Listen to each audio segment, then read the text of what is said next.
जय भीम, जय जोहार। मैं Poonam Gautam, the architect of modern India Baba Sahab doctor Bhimrao Ambedkar श्रृंखला में आप सभी का स्वागत करती हूँ। आज हम बात करेंगे विद्यार्थी जीवन पर बाबा साहब के विचार।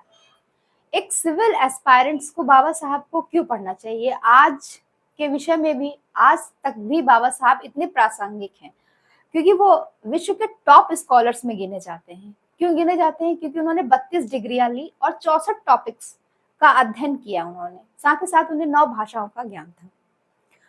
जो एक विद्यार्थी जीवन में है उसमें अपनी एक्सीलेंसी कैसे सिद्ध करें और कैसे आप अपनी एक्सीलेंसी को बढ़ा सकते हैं, इस पे बाबा साहब के जो विचार हैं आज हम उन पे चर्चा करेंगे। तो सबसे पहले जो बाबा साहब ने कहा कि एक विद्यार्थी जब विद्या अर्जन करता है तो उसको विद्या अर्जन के साथ साथ उसमें क्या गुण होने चाहिए, यानी जो आप शिक्षा ग्रहण कर रहे हैं उसमें प्रज्ञा अर्थात बुद्धिमानी, उसके बाद करुणा यानी प्रेम भाव, शील यानी विवेकपूर्ण आचरण और मैत्री भाव, इन 4 पारमिताओं का होना आवश्यक है। यानी विद्या अर्जन के समय इन 4 पारमिताओं के होने से विद्या अर्जन आपकी एक्सीलेंसी को प्राप्त करती है। तो जो इन 4 पारमिताएं हैं इनको सबसे पहले तथागत बुद्ध ने जोड़ा था। बाबा साहब ने इन्हीं बातों पर फोकस किया कि जो विद्यार्थी जीवन में है इन 4 पारमिताओं शीलों का आपको पालन करना चाहिए।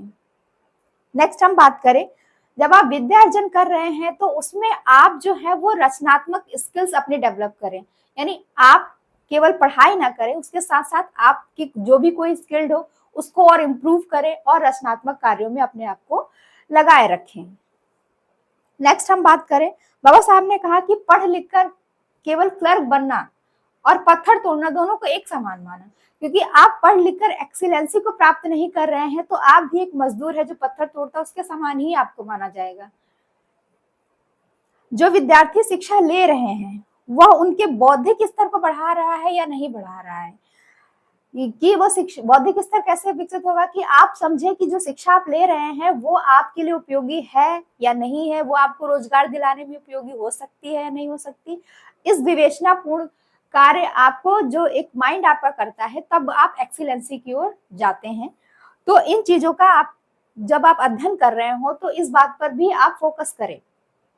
साथ ही साथ उन्होंने कहा कि जो विद्यार्थी जीवन में जब वो विश्वविद्यालय स्तर पर पढ़ाई कर रहे होते हैं तो जो विश्वविद्यालय स्तर की पढ़ाई है वो उनके आने वाले कल का निर्माण करती है। यानी जब आप अपने ग्रेजुएशन लेवल में होते हैं तो आप उसी समय अपने कैरियर के लिए एक नींव रखते हैं कि आपको आगे क्या करना है, रोजगार में जाना है या अपना कोई व्यवसाय करना है। तो इसलिए जब जिस विश्वविद्यालय में आप पढ़ाई कर रहे हैं उस विश्वविद्यालय के कारोबार में भी आपकी हिस्सेदारी होनी चाहिए, अर्थात जैसे किसी विश्वविद्यालय को जब खोला जाता है तो उसमें अगर आप किसी उद्योगपति या वो पैसा लगाते हो तो उनका नाम देना पड़ेगा। तो उससे क्या होगा कि वो शिक्षा केवल व्यवसायीकरण की ओर जाएगी। तो जब उस जिस विद्यालय से आप पढ़ रहे हैं, जिस विद्यालय के स्टूडेंट जो पढ़ाई करते हैं उनको अपने विश्वविद्यालय को आगे बढ़ाने के लिए उनको आगे जब आप जॉब में लग जाए तो वहां पे पे बैक टू सोसाइटी कैसे कर सकते हैं, इसके बारे में बाबा साहब बात करते हैं कि आप पढ़ने के बाद अपने विश्वविद्यालय स्तर से जहां से आपने शिक्षा ली है उसके कारोबार में भी आपकी हिस्सेदारी होनी चाहिए। नेक्स्ट उन्होंने कहा कि जब आप शिक्षा ग्रहण कर रहे हैं तो शिक्षा अर्जन के साथ साथ आपकी सामाजिक भागीदारी भी होनी चाहिए, क्योंकि सामाजिक भागीदारी होने से आप जो शिक्षा डिग्रियां ले रहे हैं वो केवल आपका एक थ्योरेटिकल पार्ट ही होगा, लेकिन जब आप समाज में जाते हैं तो आप उस चीज को प्रैक्टिकली अनुभव करते हैं। तो इसलिए शिक्षा ग्रहण करने के साथ साथ आपका सामाजिक भागीदारी, समाज में भागीदारी या सोशल एक्टिविटीज में आपका पार्टिसिपेशन होना जरूरी है। नेक्स्ट उन्होंने कहा कि छात्रों को विद्या अर्जन के विभिन्न क्षेत्रों में कार्य करना चाहिए, यानी जब आप शिक्षा ग्रहण कर लेते हैं तो उसके बाद जब आप कैरियर की तरफ जाते हैं तो वो आपका बहुआयामी होना चाहिए, यानी आप ऐसे इनोवेटिव कैरियर की तरफ जाएं। जैसे बाबा साहब ने नेवी, एयरफोर्स और आर्मी ज्वाइन करने के लिए कहा, क्योंकि ये ऐसे फील्ड है जहां पे आप इनोवेटिव के साथ साथ एक अच्छा एक्सपीरियंस आपको होता है। बाबा साहब समाज विज्ञानी और साथ ही साथ अर्थशास्त्री भी हैं। तो वो कहते हैं कि जो युवाओं के व्यक्तित्व और जो रुचि आधारित रोजगार है वो उसकी समझ विकसित करें। नेक्स्ट उन्होंने कहा कि जो शिक्षा है वो संपादन के साथ साथ छात्र जब शिक्षा संपादन कर रहे हैं, जब शिक्षा ग्रहण कर रहे हैं तो उन्हें किन किन बातों से दूर रहना चाहिए। आज के समय की हम बात करें तो सबसे बड़ा जो हिंड्रेंस है सोशल मीडिया या टेक्नोलॉजी का दुरुपयोग, यानी हम जो हमारा आज का जो इंटरनेट का प्रयोग है वो हम उसको अपनी पढ़ाई के लिए ही करें, अन्य विषयों पर अपना टाइम न जाया करें।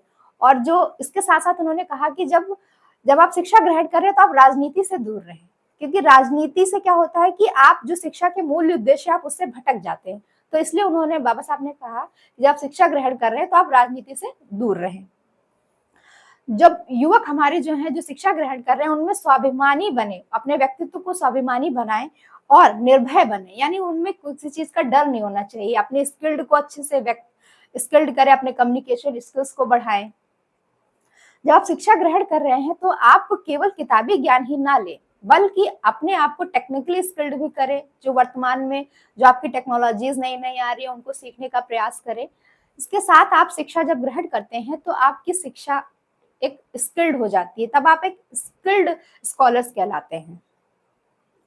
विश्वविद्यालय की डिग्रियां लेना बुद्धिमत्ता का कोई समाधान नहीं है, क्योंकि बुद्धिमत्ता उनके बहुआयामी सोच और अनुभव से आती है। बाबा साहब ने युवाओं को 2 बातों की शिक्षा ग्रहण करने के लिए कहा। सबसे पहले उन्होंने कहा कि उचित अवसर मिलने पर युवा बुद्धिमत्ता और कर्तव्य में कम ना रहें, यानी जब आप शिक्षित होते हैं तो आप अपने अधिकारों के जागरूक होने के साथ साथ आपको कर्तव्य बोध का भी ज्ञान होना चाहिए। दूसरा, उन्होंने कहा कि युवा को व्यक्तिगत सुख के पीछे ना पड़कर अपने वर्ग को स्वतंत्र और कर्तव्यवान बनाना चाहिए। यानी आप जब विद्या ग्रहण कर रहे हैं तो अपने व्यक्तिगत सुखों की ओर ज्यादा ध्यान ना दें, यानी जितना जरूरी हो उतना ध्यान दें, बहुत ज्यादा अपने व्यक्तिगत सुखों पर ना जाएं। तो इस तरीके से बाबा साहब ने कहा कि जो विद्यार्थी जीवन है उसका विकसित होती है, जो विद्यार्थी जीवन है उसमें ही अपनी योग्यता को कैसे डेवलप करें, इस पर उन्होंने बात की।